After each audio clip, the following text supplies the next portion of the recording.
Buddy, welcome to the Data Show. My name is Chris Greco. I'm your host for the next 30 minutes or so. We're going to talk about data. We're going to talk about how to get data. We're going to talk about data studies. We're going to talk about all the things having to do with data. But today we're going to talk about, and we're going to focus on, is something that's very near and dear to my heart, and that is heart disease, and specifically statins having to do with heart disease. So this is personal to me because I've had heart disease now for coming on 35 years. I've had everything you can think of. I've had an angioplasty. I've had atherectomy, which if you look it up, it's pretty rare. I've had stent. I've had a coronary artery bypass. I've had a number of cardiac catheterizations, and all these things happened starting at the age of 35. So I've had this disease now for going on 30, 32, 33 years. It's been a very interesting journey. And I do have a book out there. If you want to check lulu.com, there is a book called Wholeheartedly, and you can get it at lulu.com. It is just to let you know, it's the story has a good ending, because the guy lives, which is me. So that's good. But it's called Wholeheartedly, and it is at lulu.com, so you can get it there if you want to understand what it's like to try to travel through a journey like this. And my wife wrote part of it, I wrote part of it, kind of from two perspectives. So getting back to the show, basically what we're going to talk about is statins. And the reason that I wanted to bring this up is because I recently had a doctor's appointment a while back, and basically I was on 40 milligrams of Lipitor. Lipitor is called atorvastatin, and the atorvastatin is the generic name for Lipitor. The doctor told me that she wanted to increase my dosage to 80 milligrams from 40 milligrams, and I asked her why. Because I'm the type of individual, after this many years of taking drugs and this many years of doing these different therapies, that I want to know what exactly is going on. And she said, well, there's a study, a Cleveland Clinic study, that showed if you're on 80 milligrams, that in actuality, you can reverse your heart disease. And I said, I want to know, who did the study? She goes, Cleveland Clinic. I said, fine. What's the name of the study? She didn't know. So that got me to really digging deep into these Cleveland Clinic studies and different aspects. And that's what I want to talk about with you today, is if you're given something, this is a study. I'm not saying that everybody's like me, but I'm saying if somebody tells me there's a study, I want to know the name of that study. I want to check that study. I want to see what the study was about. I want to know what the sample was. Remember all those things way long time ago when we first started with this show, and we talked about different things like volume of the sample and variability of the sample, and what are the different statistical tests that are done, and all these different things that go along with that. So what I've done is I've brought to you some of the research I've done when it comes down to really basic looking for data. And I'm hoping that by doing that, there we go, makes it a little bit better. I'm going to do that so that you can kind of take the shortcut and say, okay, this is what we're going to do. And I know now that Chris has a central point of data collection. So basically what I did was, the first place I did, of course, to go to Google, and I put in statins and, different reversing heart disease and everything else. And as a result of that, I got this right here. And this is a Cleveland Clinic. And this is 2016 now, so it's kind of dated, but still, it's 6 years old. And it says, Cleveland Clinic shows reversal of coronary plaque buildup with injectable cholesterol drug. So it's kind of like, wait a minute. So this is atorvastatin, and you inject somebody with this thing. And they found that, well, hey, they monthly self-injection of this thing, and I can't remember what it's called. That's the generic term, and along with statin, with statin, and I'm guessing it was atorvastatin, but I'm not sure. But basically, they're saying, hey, patients who started the study already at LDL below the recommended levels, there was additional benefit of combination therapy, with 81% of patients showing regression of coronary plaque. Um, Now, the regression of coronary plaque was interesting because it says, uh, what they're saying is, they're saying I never really got caught what exactly the regression was. How much it was. Was it a lot? Was it a little? What was going on there? So basically, they talk about the trial, which is nice, and they talk about exactly what it is. You can look that up. The Glasgow study, whatever you want to call it, and it shows how it was designed. 986 participants. All right, now is that enough? Under a normal situation, I'm going to tell you 968. That's a good number of participants, right? But it says here the statin-only patients achieved an average LDL of 93 milligrams per deciliter. Now, when you take a look at this, you sit there and say 93. You want to get it below 70, right?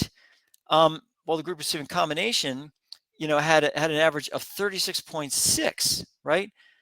By an additional therapy, reduced LDL by an additional 60%, the lowest level ever studied in a major clinical trial. So, I mean, it says here, IVUs showed a 0.05% increase in plaque burden with a statin alone, and a 95.95%.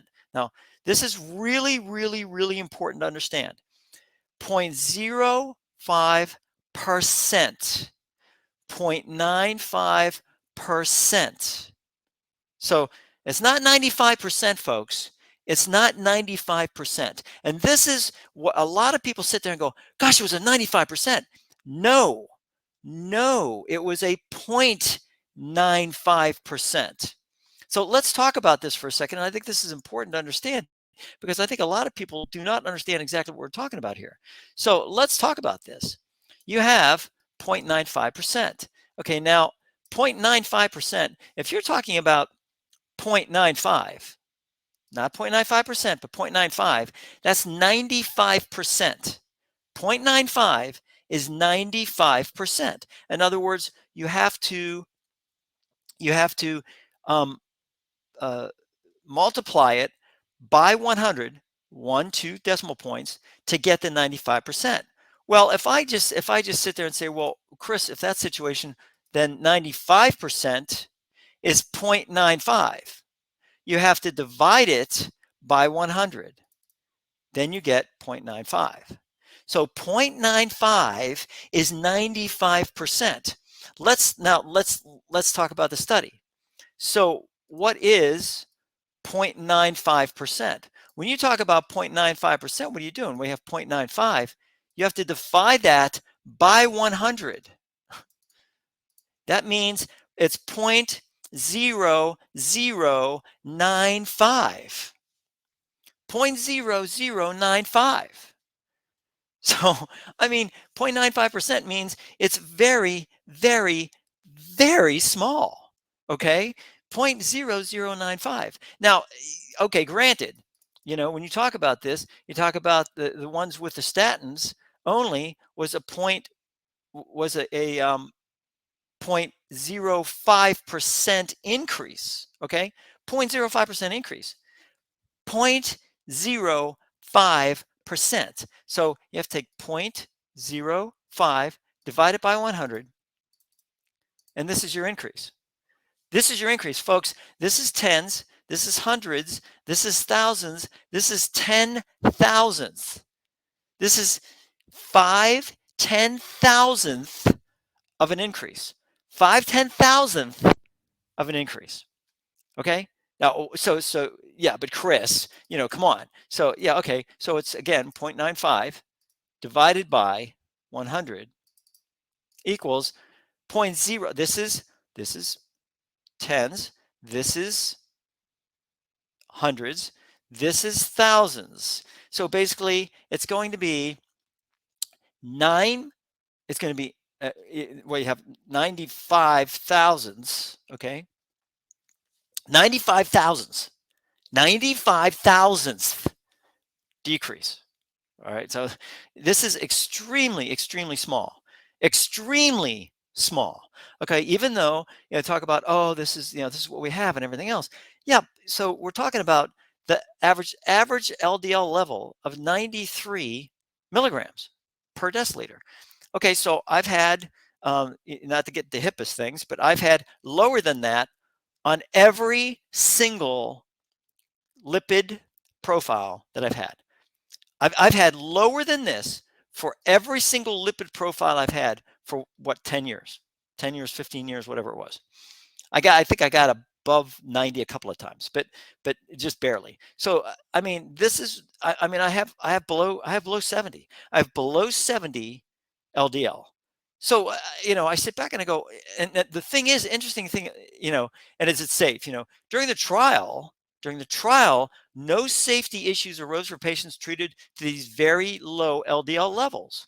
However, the sample size the trial was modest, provided limited power, statistical power. Now we've come up with this before, folks, and we've gone through this.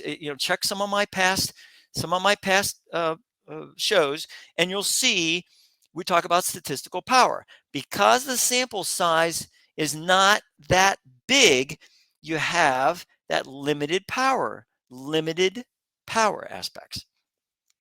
So then it says, what are the limitations? And I really, really appreciate the fact that the Cleveland Clinic.org did in fact name the limitations.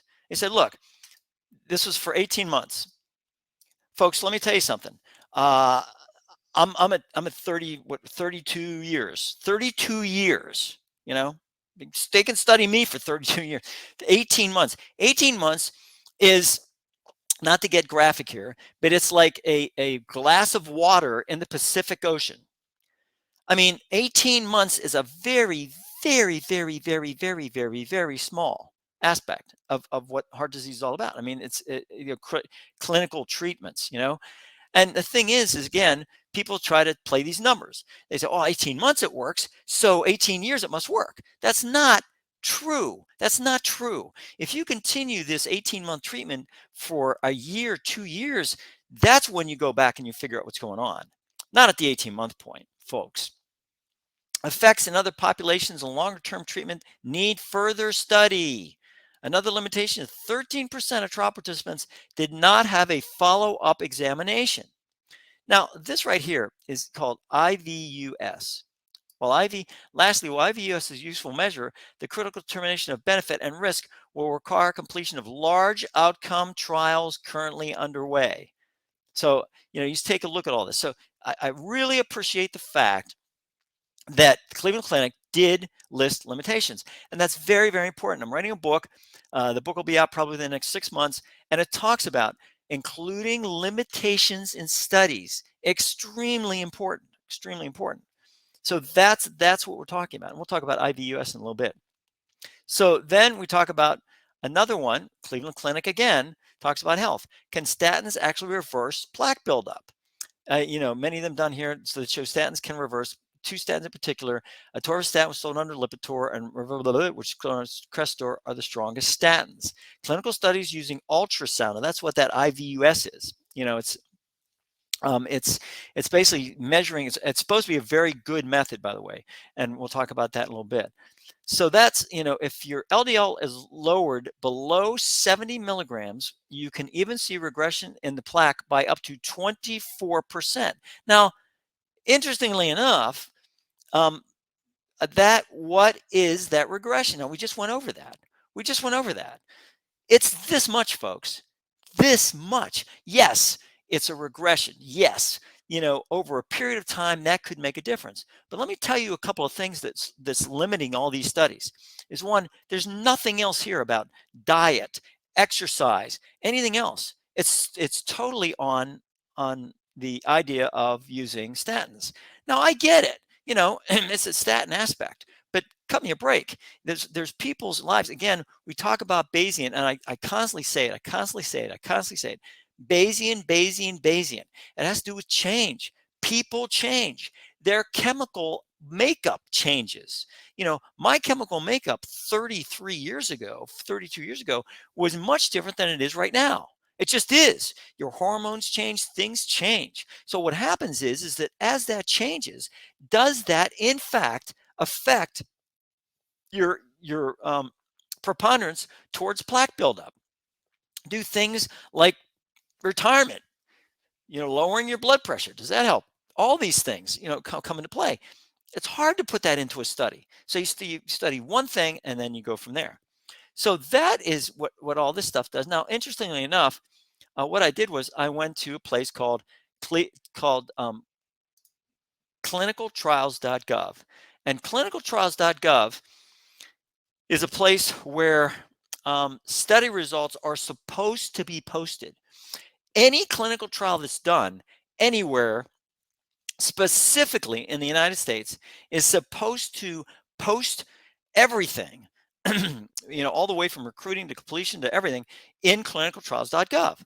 And you can see what I did was I put in atorvastatin coronary artery disease in the United States into the search. It also searches for myocardial ischemia, coronary disease, coronary heart disease, and more. So it also searched for those areas. So here's what situation happened. Look, these are things that have been terminated. Now, terminated is different from completed, right? Now, there's a number of reasons why things get terminated. One is a good reason, is that the study was so effective that basically they found that it would be actually ethically questionable to continue the study giving individuals placebo or the non or the put them in the control group, that the control group would actually be at risk. So it's such a good outcome that it would be best to give the people in the control group the same thing you're giving in the actual treatment group. So that's really what happens. That happened with atenolol. I was told that when I was started at atenolol, is that the study on atenolol was so good. It was a beta blocker. It was so good that the results were so that they actually had to terminate the clinical trial and give the control group atenolol, because that actually helped to lower their blood pressure. So that's what's happened there. So there's a lot of different ones here. Now, interestingly enough, a lot of these are done in Indiana, Piedmont, Atlanta, Georgia, Beth Israel, Deaconess in Boston, Massachusetts. So a lot of these things had it. ICANN School of Mount Sinai, New York, reduction in yellow plaque by aggressive lipid lowering therapy. So it talks about that. And so I like completed has results. So what I did was I went to one of these, and I went to this one, reduction reduction in yellow plaque by aggressive lipid lowering therapy. And call it yellow. I mean, okay, fine. You name it what you want. So this is kind of nice. It has a study details, which is good. So you can go to the study details and you can see what the study details are about. Exactly what it was. Here's the description.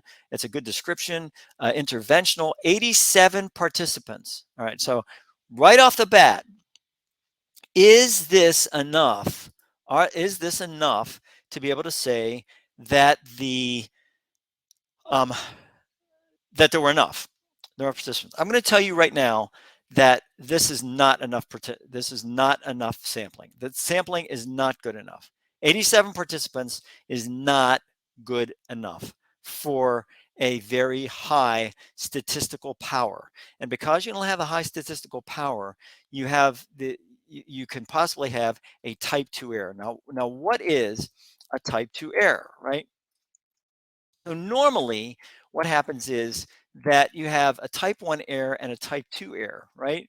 So a type 2 error is different. Type 1 error is that which is always something to it's always something when you talk about the idea of false positive or false negative, right? False positive or false negative. So the idea is that a type 1 error is called a false positive. Now, a false positive is when you say you have something but you really don't. You say you have something but you really don't have it. Like they say, oh, you got the flu, but you don't have it. That's a false positive, right? Now, a type 2 error is called a false negative.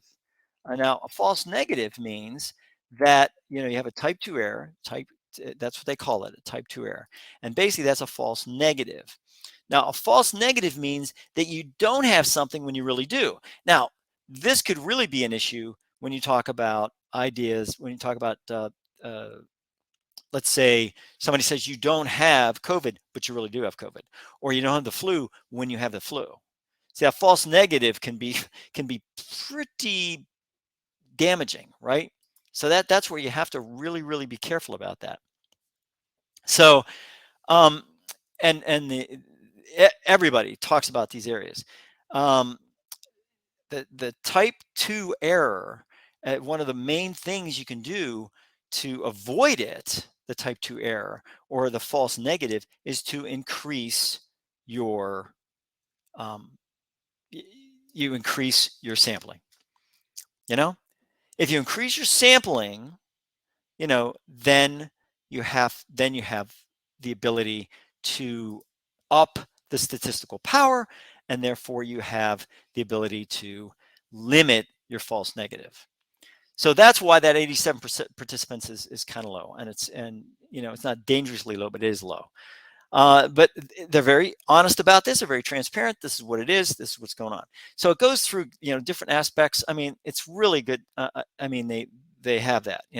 This is you can read yourself. It's just all kind of different areas. Secondary outcome measurement, and this is called intravascular ultrasound, IVUS.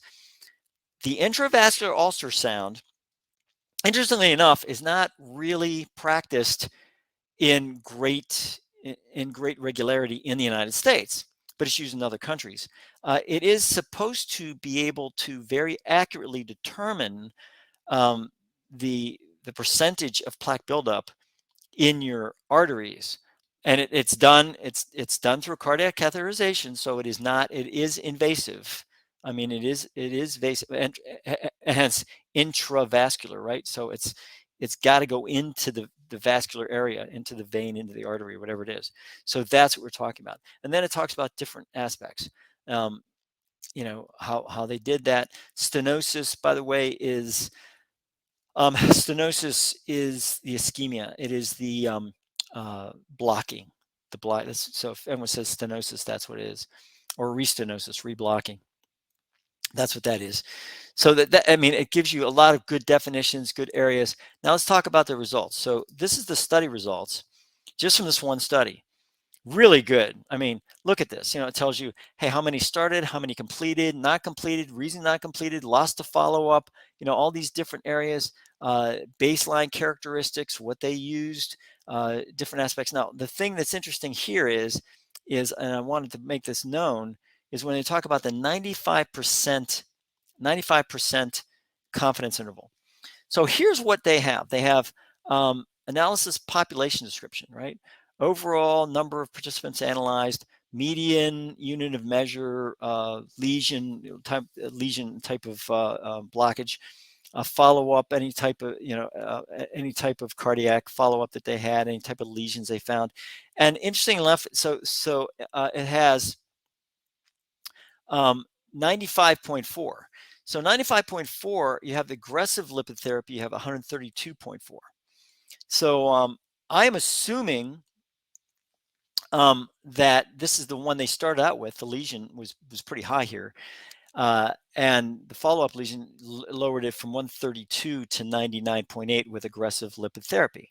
But look at the 95% confidence level, 99 to 201. This one, 64 to 159. Well, if you take a look at this, and you take a look at this, so 95.4 and 132.4, this goes all the way from 29 to 174 for a confidence interval. Well, if you take the difference between these two, including the confidence interval, at times you're going to end up with 0. So there is no difference there, and there also is no difference here, especially with a 99.9, 99.8. So what does that mean? That means, using the 95% confidence interval, that there really is no difference between the standard of care lipid therapy and the aggressive lipid therapy because of that 95%. If I showed you on a graph, which I'll do in one of my, and show We'll talk about in the next show. We'll talk about 95% confidence interval. But when you have that confidence interval and it includes 0, then that's an issue when we talk about these things. So same thing here. You have baseline when you talk about outcome measurement description, and this is LCB 14 millimeter max. I don't know what that means, but it's defined over in the other part of the study. So this gives the entire study. Really, really great study here. It talks about different aspects. Overall number so this is analysis population data were not available in 17 patients because of loss of follow-up. Incorrect imaging formatting that could not be recovered at the time of core laboratory. So they're very, very transparent about all the different aspects that go along there. So this is what we're talking about. And then talk about the IVUS parameters and this change, and it talks about the different changes, baseline aspects versus 6 to 8 weeks. Not much of a change, really. So the volume, I am assuming that when you have more volume, you actually have more artery, rather than plaque. So that's that's what I'm assuming here. So this shows a big portion, from 195 to 209. This is 193 to 199. So there is some increase here in volume. This shows a big increase in volume. So that's, this is the aggressive lipid therapy. So, it's, again, we talk about all these different tests and all these different comparisons. And it is really interesting from that standpoint.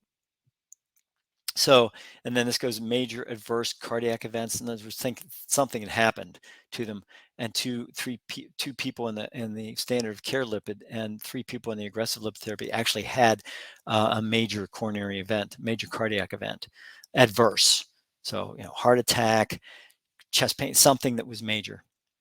So, all these things go on. So I liked looking at these just to see exactly what's going on with these areas, and that's good. It's good for me, and I'll take a look at these things like what's blood chemistry, I'll look that stuff up, and that's what you have to do. And unfortunately, that's the way it goes. Now, atorvastatin, where is it produced? It's produced by Pfizer, and you'll see you may even see some of these areas where they talk about different aspects about Pfizer in these studies that talk about it. Location: Pfizer investigational site. Okay, folks, this is atorvastatin. The study uses ultrasound to determine whether atorvastatin or pravastatin affects the progression of coronary plaque. So this was interesting to talk about, and you can even take a look at it real quick. But this was done by Pfizer. So there is some areas here. 600 participants, better than 87, randomized, parallel assignment, but it's done through Pfizer, and Pfizer produces atorvastatin. So those are the types of things that you have to take a look at and say, okay, is this really something that is not biased? It says it's from Pfizer, which is good, transparent, but you have to understand that that's the way this goes. So this was just one topic area, but it shows you kind of where to look for things and what to do from the standpoint of being able to study a study, basically, is what's going on, and to get it a little bit better from the idea of this is a study, but you don't take it to heart. You don't. That's kind of funny, actually. You don't take it to the point where you're just going to say, okay, I'm going to get this injection because this study shows that. It's one study, folks, one study. So don't base your lives off of one study. Talk to your doctor and make sure that the drugs are right for you. Make sure that they're not causing any contraindications. Make sure that things occur because you want them to make you healthier. That's really, really important. So until next time, this is Chris Greco from the Data Show, signing off and saying thank you very much for watching. And please, please, please ask the right questions and check the data. Take care.